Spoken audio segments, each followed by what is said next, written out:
Hello, welcome to my channel. My name is Gil Rossi. I am an investor and funds manager. Today I want to show you what, in my view, is the first thing you need to do to improve your chances of financial success. Number one, know where you are located financially speaking today. Number two, know where do you want to be in the future. So let me show you how.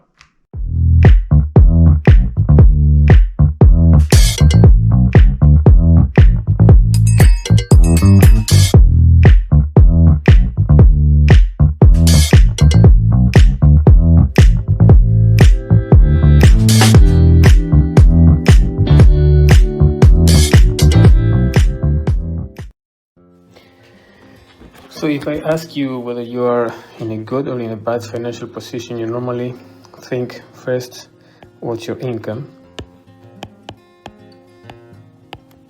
Or even what's your level of expenses? So how much can you afford? And this is normally the way we measure, let's say, wealth in other people.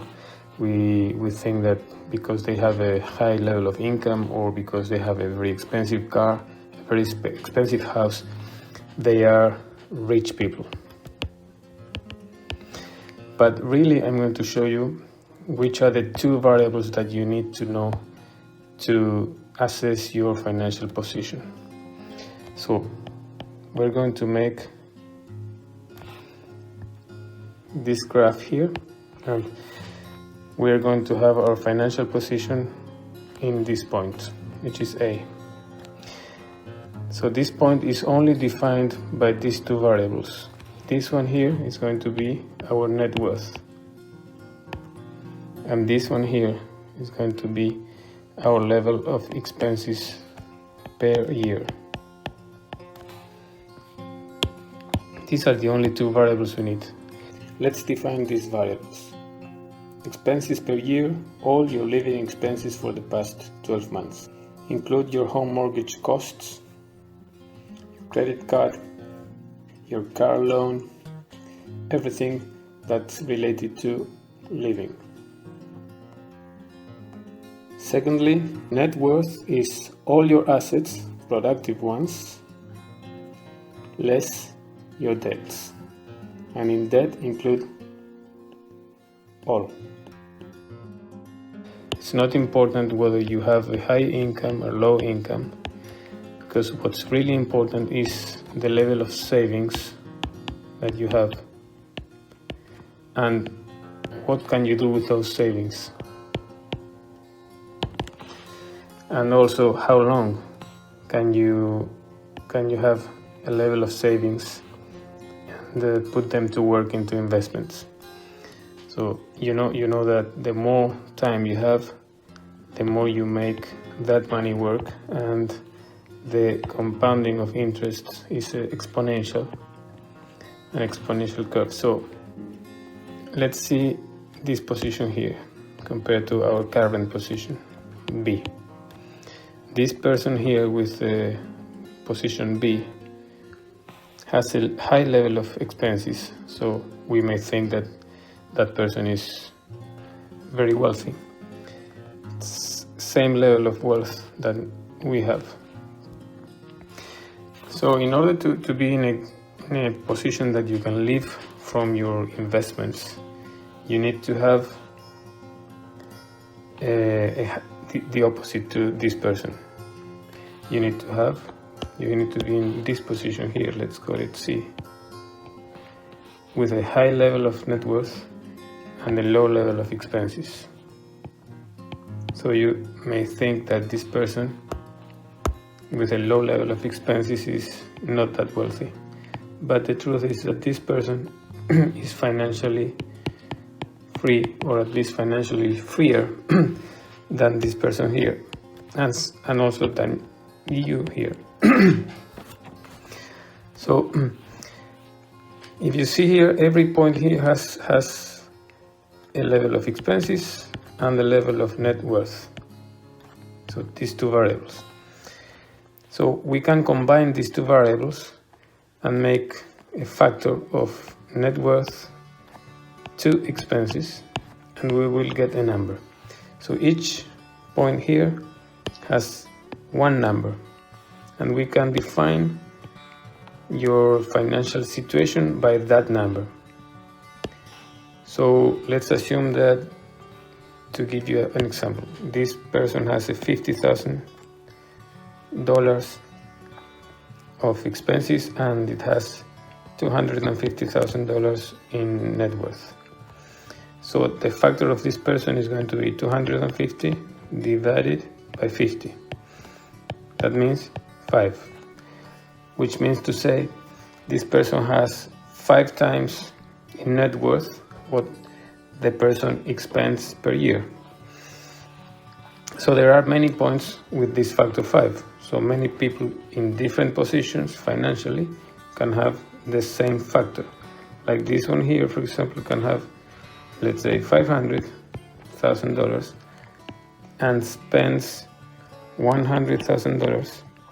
So this person will have also a factor of 5. So we can see here that there are lines of the same factor. All lines will pass through the 0. So all these are lines of the same factor. So which is the factor that you need to, let's say, to retire, to live from your expenses?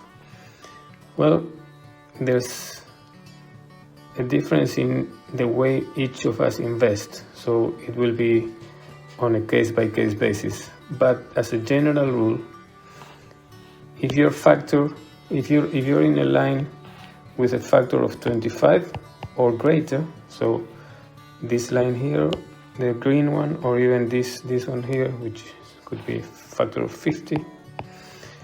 So a factor of 25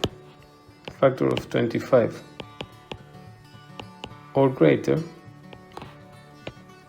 is a factor that, if you're in that situation, if your financial situation is net worth 25 times your expenses,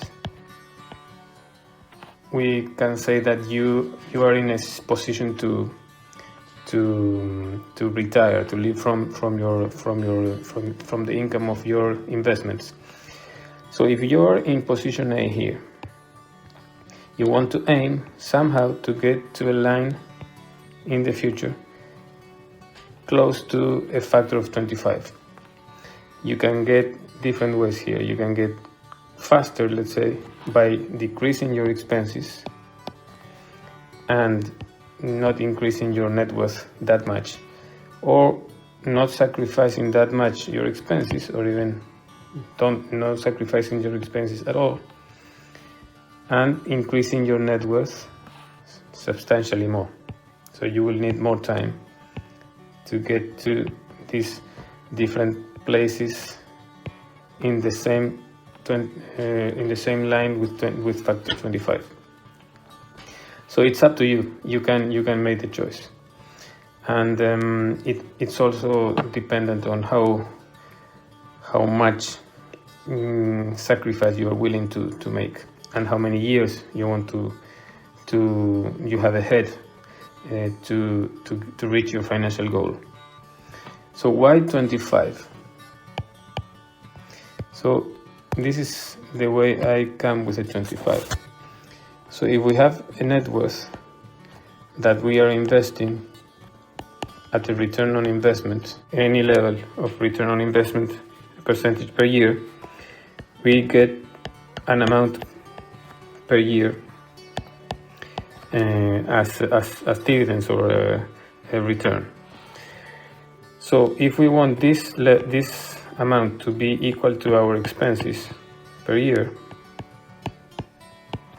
then that means that our net worth times our return on investment need to be equal to the level of expenses. So here we already have this formula that gives us the net worth to expenses ratio that we need. It's going to be 1 over the return on investment that we can achieve. So this return on investment needs to be very conservative, this assumption. And if you assume here a 4% of return, your net worth to expenses ratio is going to be 1/4%, which is equal to 25. Okay, I hope that you have a better understanding of your financial position now and the financial position that you want to be. Key concepts: income, not as important as saving and investing. The longer the better, so start now, because tomorrow you're going to have one less day. And expenses are a burden, so try to keep them in check. You can use this framework as well to track your progress. So every year you can check how close you are to your financial goal, and also any financial decision that you need to make, you can put it in the context of how closer am I going to be to my goal after taking this decision.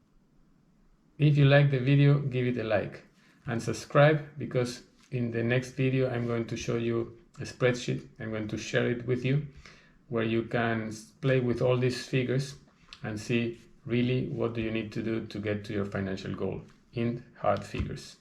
Thanks very much for watching.